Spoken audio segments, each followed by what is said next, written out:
Olá, povo querido, povo de Deus, povo do meu coração.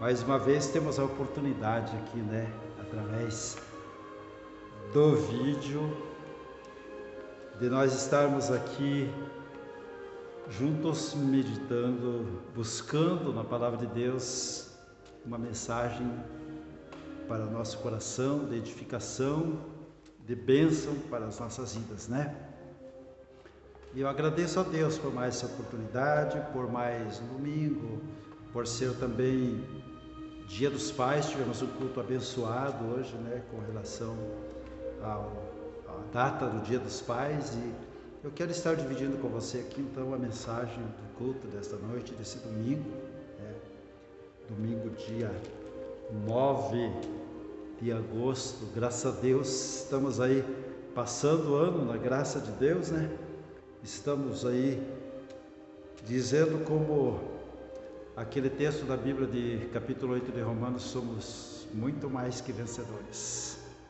Vencendo sempre, cada dia, com Deus, seguindo aí o caminho da fé, seguindo aí o caminho de Deus, estando juntos aqui na igreja. Glória a Deus, isso é bênção de Deus. Mas eu quero chamar a atenção de você agora para o texto da nossa mensagem de hoje, cujo tema é família e família. Por ser o Dia dos Pais, abordamos então esse assunto de família. Família e família. Você vai pensar, por que família e família? Já vamos ver. 1 Timóteo capítulo 5, do versículo 1 eu quero ler até o versículo 8. Esse texto diz assim: Não repreendas asperamente os anciãos, mas admoesta-os como a pais, aos jovens como a irmãos, às mulheres idosas como a mães, às moças como a irmãs, em toda a pureza. Honra as viúvas, que verdadeiramente são viúvas. Mas se alguma viúva tiver filhos ou netos, aprendam primeiro a exercer piedade para com a sua própria família e a recompensar seus pais, porque isso é bom e agradável diante de Deus. Ora, o que é verdadeiramente viúva e desamparada espera em Deus e persevera de noite e de dia com rogos e orações. Mas a que vive em deleites, vivendo, está morta. Manda, pois, estas coisas para que elas sejam irrepreensíveis. Mas se alguém não tem cuidado dos seus, e principalmente da sua família, negou a fé, é pior do que o infiel.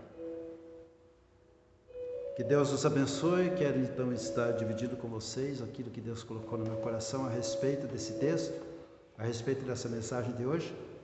Você vai achar um pouquinho polêmica, porque vem contradizendo assim uma ideia, talvez até já uma doutrina formada em cima disso, um conceito forte em cima disso. Mas eu não estarei aqui defendendo um lado ou outro, não estarei aqui defendendo uma razão minha. Quero estar expondo, não quero estar impondo, quero estar expondo aqui alguns textos da palavra de Deus, para que todos nós juntos possamos pensar, meditar, buscar direção em Deus e seguir adiante, Eu tenho, antes de qualquer coisa, antes de entrar no âmago da questão, eu quero ler mais um texto aqui da palavra de Deus, que está no mesmo livro de Timóteo, só que agora, mais especificamente, no capítulo 3, e o versículo é o 4, que diz assim. Bom, eu quero ler o 3 junto, o 3 primeiramente, para a gente ver de onde que partiu essa ideia. Diz assim que ao bispo né? O bispo seja marido de uma mulher, hein? Uma. Então, que ele seja vigilante, que ele seja sóbrio, que ele seja honesto, hospitaleiro, que ele tenha aptidão para ensinar, que ele não seja dado ao vinho, que não seja espancador, não cobiçoso, de torpe ganância, mas moderado, não contencioso, não avarento. E olha o que diz o versículo 4: e que governe bem a sua própria casa, tendo seus filhos em sujeição, com toda a modéstia. E daí o versículo 5 faz uma pergunta: porque se alguém não sabe governar a sua própria casa, terá cuidado da igreja de Deus? Então eu quero chamar a atenção de vocês aqui com respeito a esses textos, por causa daquele conceito formado, principalmente entre aqueles que ministram a palavra de Deus, aqueles que têm cargos de liderança, em dizer ou em ensinar que Deus, em primeiro lugar, Ele coloca a família e, em segundo lugar, a igreja. Aí eu pergunto para você, de onde vem esse conceito? Aonde é que a Bíblia está ensinando isso?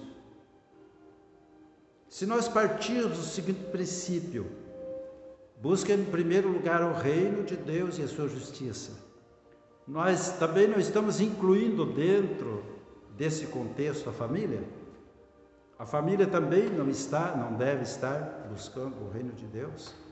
Ou seja, o reino de Deus não deve também estar abrangendo a família? Mas,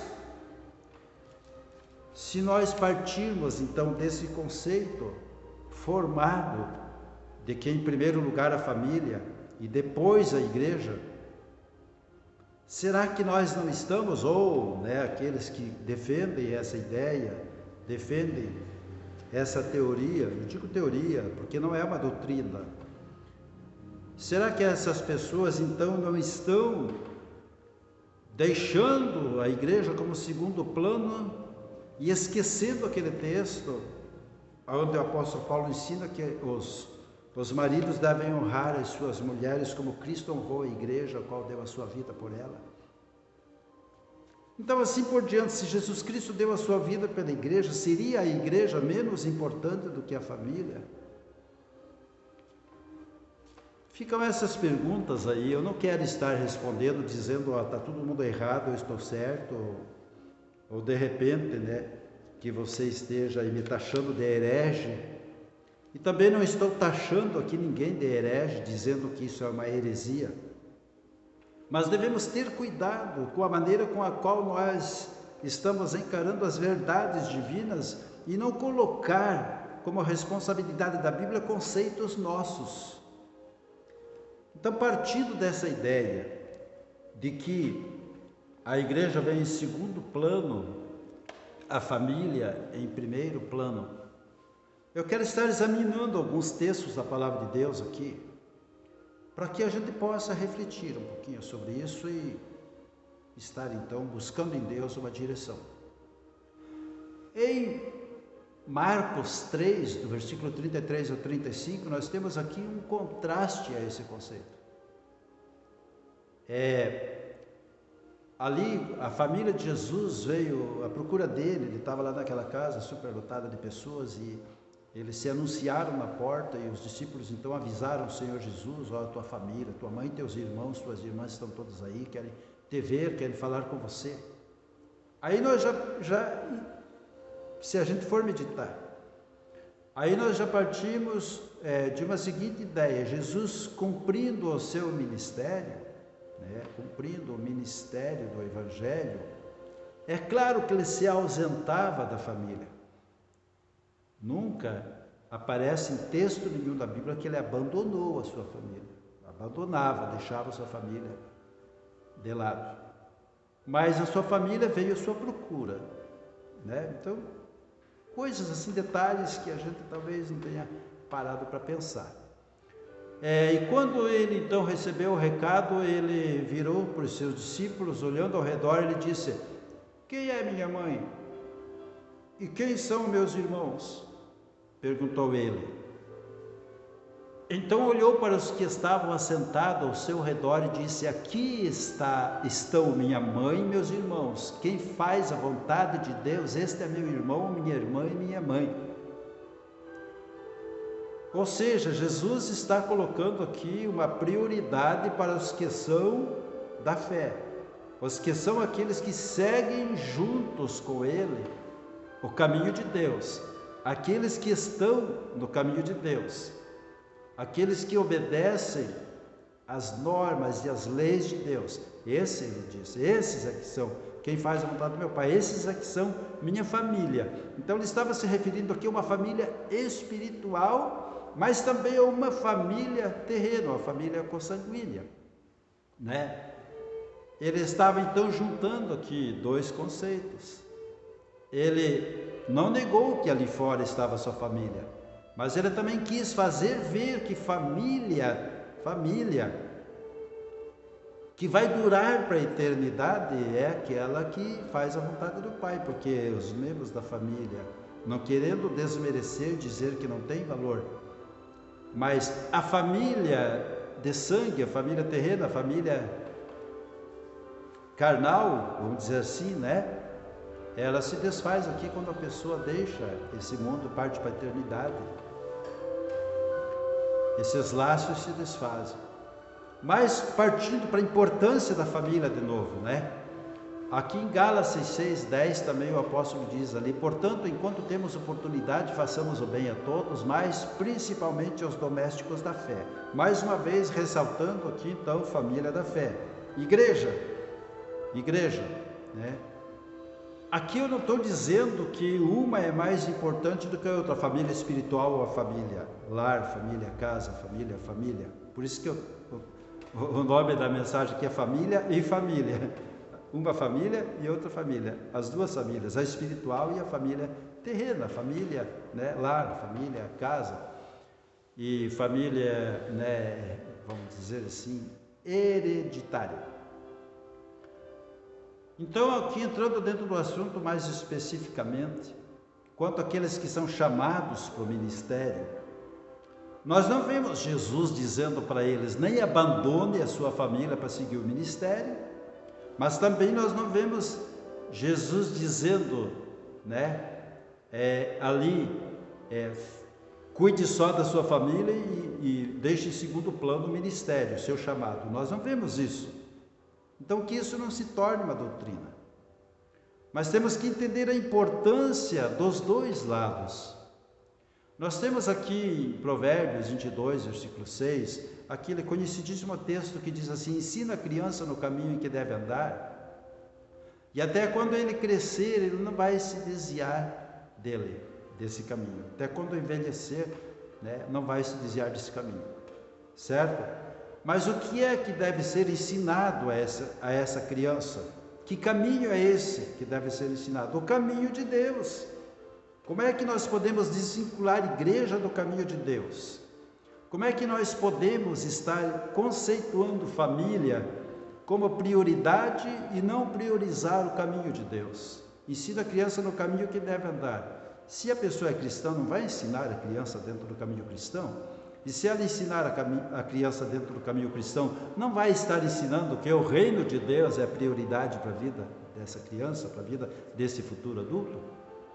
São coisas que eu não estou aqui impondo, são coisas que eu convido você a meditar comigo, com respeito a esse conceito aí, de muita gente, que faz da igreja como uma coisa secundária, a igreja de Jesus Cristo, a casa de Deus.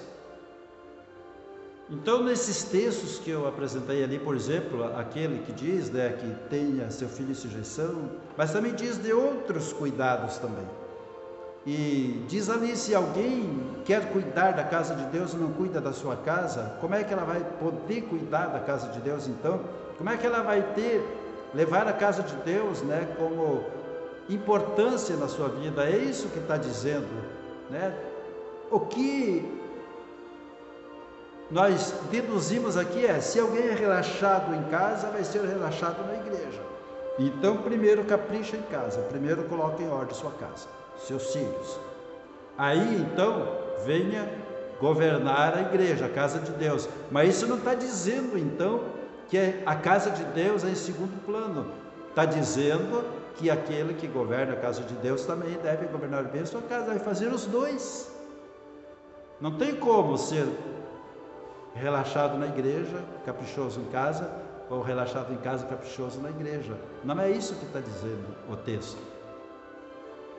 Nós temos ainda em Lucas capítulo 2 ali sobre a apresentação de Jesus, né? Aonde, quando ele tinha ali 8 dias, trouxeram ele no templo para apresentar a importância de estar inserindo a família na igreja, cumprindo as normas da igreja. Eles trouxeram Jesus para ser apresentado na igreja, no templo. Ali tinha Simeão, que profetizou para Maria a respeito da dor que ela sentiria no coração, a respeito daquilo que ela veria acontecer com seu filho. Tinha também ali a profetisa Ana, profetizando, testemunhando, aliás, a respeito de Jesus, de quem era ele, né, para todos os presentes ali. Então nós vemos ali, então, já também aquele conceito de importância daquela família de Jesus ali, pai e mãe de Jesus, com relação à igreja, a importância que eles davam à igreja, de cumprir as normas da igreja, né? A igreja é importante, família e igreja estão juntos. Eu digo uma coisa: a igreja é feita do quê? Feita de famílias, né? É feita de famílias.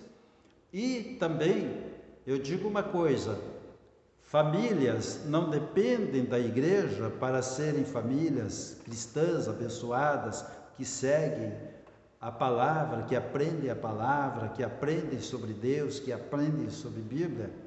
Tira a igreja da família, não dá, daí a família fica uma família desestruturada, espiritualmente falando. E tire também a família da igreja, daí não tem igreja. Então os dois são importantes. Se a gente for meditar ali, né? A igreja é importante na família e a família é importante na igreja. Aqui nós também, com relação a esse conceito sobre educação familiar, família, igreja, família, nós vemos aqui a trajetória então do menino Jesus, quando ele tinha ali 12 anos praticamente ali, né? Que todo ano eles subiam para Jerusalém para virem à festa da Páscoa, eles traziam o menino, ou seja, eles estavam inseridos dentro do contexto do ensino da igreja, aquilo que era a igreja, a família vinha e trazia e ensinava o menino. Tanto é que quando ele se perdeu da caravana de retorno lá, eles voltaram ao templo, né? Voltaram a Jerusalém e acharam ele no templo, junto com os sacerdotes lá, falando que convinha a ele cumprir aquilo que era ministério dado pelo seu pai. E a Bíblia diz que Maria guardou aquilo no coração dela, aquela palavra que ele falou: compete a mim cuidar dos negócios do meu pai. Ou seja, compete a mim estar aqui na igreja, né? Aí a gente vai dizer: não, mas Jesus desconceituou a família porque largou a família lá e veio para a igreja. Não, ele nunca deu a entender isso. Ele só deu o exemplo ali de que a igreja, dentro do ministério da palavra de Deus, do Evangelho, é algo indispensável. E nós vemos hoje, irmãos, muitas dificuldades aí, né? A Bíblia diz ali em 1 Timóteo, acho que é 1 Timóteo, por aí, também.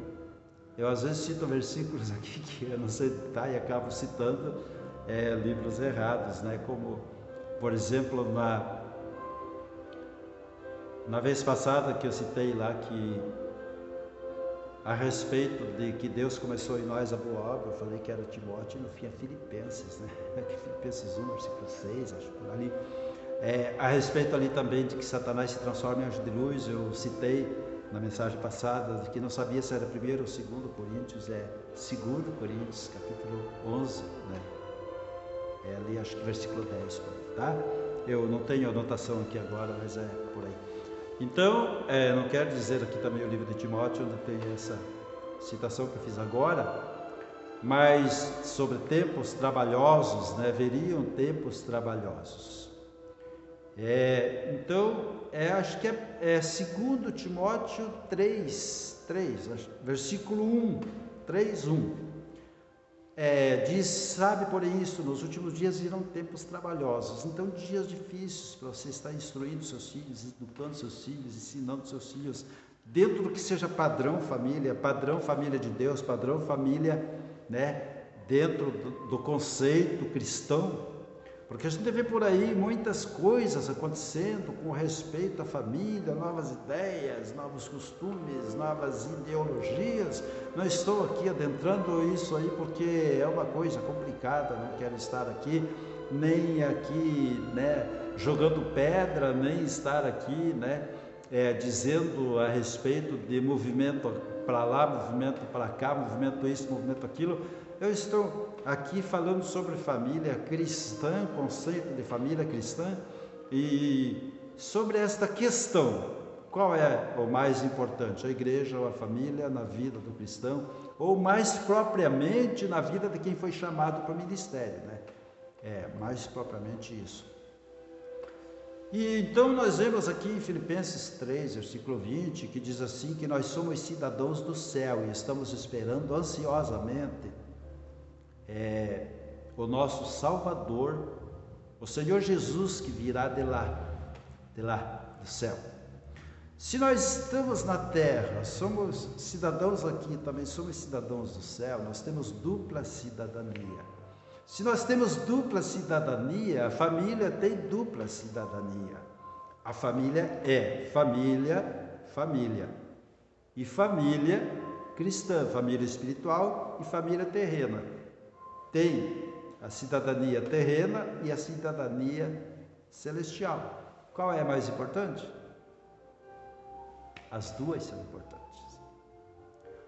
Então, aquele que é chamado para o ministério, nós vemos aqui muitos textos na palavra de Deus, muitos exemplos, muitas passagens da palavra de Deus com respeito a pessoas que foram chamados para o ministério, né?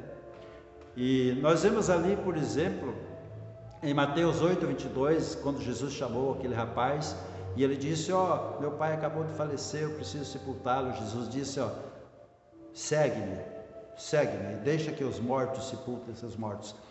Jesus não estava ali desmerecendo a família do rapaz, Jesus estava ali então mostrando para ele o valor do chamado, a importância, a responsabilidade do chamado, que a partir daquele momento, né, ele teria que cuidar do seu chamado. Mas nós examinando outros textos, né, eu não quero me prolongar muito aqui porque é um texto polêmico, um tema polêmico. Nós vamos ver que tanto a família, né, pai, mãe, filhos, é importante, quanto a família espiritual, família, igreja, é importante. Então, uma pessoa que tem o chamado para o ministério, ele não pode se dedicar só à igreja e deixar a família. Mas também ele não pode se dedicar só à família e deixar a igreja para lá, porque a igreja é formada por pessoas que também precisam daquele que foi chamado. Então, no conceito geral, tem que dar conta das duas partes. As duas partes são importantes. Ele não pode ser relaxado num e aplicado no outro. Também temos aqui, então, com relação à dupla cidadania, Jesus dizendo no capítulo 17 de São João, que os discípulos dele não são desse mundo. Mais uma vez, então, exemplificando que nós somos cidadãos do céu, nós somos do céu, não somos da terra, né? Então, nós devemos estar, sim, valorizando muito a parte espiritual da família. A família, na parte espiritual, na parte igreja. Nós não podemos dizer a igreja, a família espiritual em segundo plano, em segundo lugar. E aqui em 1 Timóteo 5,8, quando diz: mas se alguém não tem cuidado dos seus, e principalmente dos da sua família, ele negou a sua fé, é pior que o infiel. Ele não está dizendo, então, cuide primeiro da sua família. Ele está dizendo que alguém que é cristão, mas é relaxado com a sua família, ele não tem cuidado da sua família, é espancador, como nós lemos ali, né, no capítulo 3, é uma pessoa dada à bebida, uma pessoa relaxada em casa, uma pessoa violenta em casa, uma pessoa, né, que conforme nós lemos ali no texto, é uma pessoa avarenta e tal. Então ela não vai estar tendo esse cuidado com a igreja se ela não tem esse cuidado com a casa dela. Então tem que ter cuidado com os dois. É o que a gente percebe aqui. A Bíblia não orienta ninguém a dizer este é mais valioso do que este. Os dois têm um grau de importância muito grande na nossa vida como cristãos. A família e a igreja. A família sem a igreja, ela não tem direção. Ela não tem futuro, não tem esperança, não tem caminho de Deus nela, né? E a igreja sem família não é igreja, porque a igreja é formada por famílias. As duas coisas são importantes. Não devemos deixar nenhuma e nem outra e dizer uma é mais importante que a outra, porque se for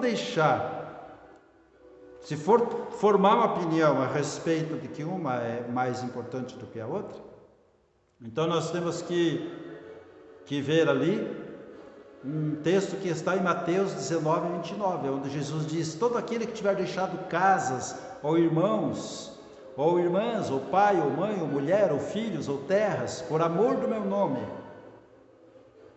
né? Por amor do meu nome, todo aquele que tiver deixado, né, receberá 100 vezes tanto e herdará a vida eterna. Então, Jesus disse que quem deixar mulher, irmãos, filhos, pais, né, por causa do reino dele, vai receber recompensa duplicada. Aí, então, como é que fica o conceito? Não, primeiro então a família, depois o reino de Deus. Jesus colocou aqui o reino de Deus em primeiro lugar.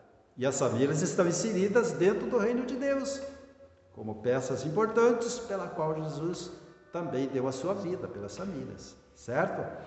Então, eu puxo essa meditação para que você esteja pensando um pouquinho sobre isso, tá? E quando você ouvir alguém pregando aí, primeiro você tem que cuidar da sua família, para depois cuidar da igreja.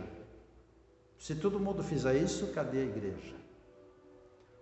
Ou se alguém disser, você tem que cuidar da igreja, depois da sua família. Se todo mundo fizer isso, como é que fica a sua família? Fica essas perguntas então, certo? Cuide dos seus. É preciso cuidar da família e do ministério da igreja. Vamos orar por isso, que Deus nos dê direção e que Deus nos dê sabedoria para tomarmos decisões certas e não andarmos por aí levados por ideologias, conceitos formados por pessoas que não buscaram direção dentro da Bíblia, não tem respaldo bíblico, né? Oremos. Ore comigo. Pai querido, eu entrego cada pai de família hoje nas tuas mãos, te pedindo as tuas bênçãos. Com relação ao Dia dos Pais, eu te peço que todos os pais que estão me ouvindo agora, que estão assistindo esse vídeo, que recebam de ti bênção dobrada, sabedoria, autoridade, condições, saúde, Pai. Que sejam provedores dentro do seu lar. Ó Deus, que sejam pessoas que sejam referências espirituais também, como sacerdotes dentro da sua casa, para que ensinem a sua família o valor que tem a casa de Deus, a igreja, a vida espiritual, a família espiritual, os irmãos em Cristo.